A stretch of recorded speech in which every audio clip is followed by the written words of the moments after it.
After more than 3 decades in Ghana's police force, Emmanuel Omega had a clear plan for his retirement.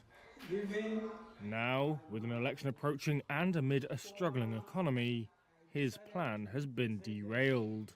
He had invested part of his pension benefits in government bonds. But in 2023, Ghana's government, grappling with a mountain of domestic debt, restructured the bonds he and thousands of others held.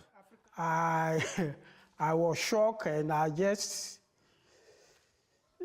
didn't know what to do.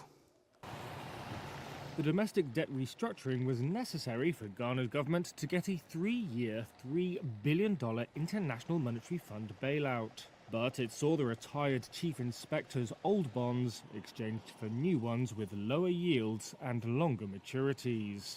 He says he now can't afford to fuel or service his car, and describes his money as having been stolen. Most of our colleagues, those who could not withstand the heat, the pressure, some just had a heart attack, shock.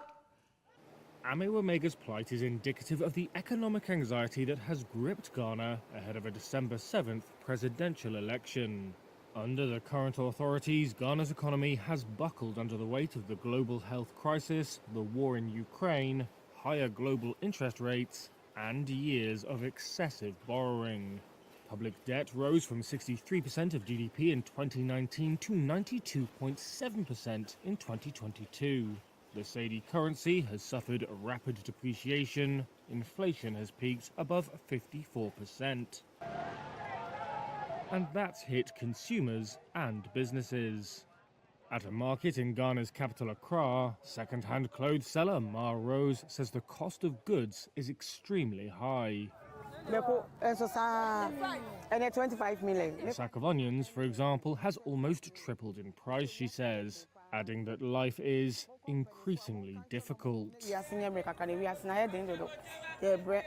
The election pits Vice President Mahamudu Bawumia of the ruling New Patriotic Party against former President John Dramani Mahama of the opposition National Democratic Congress.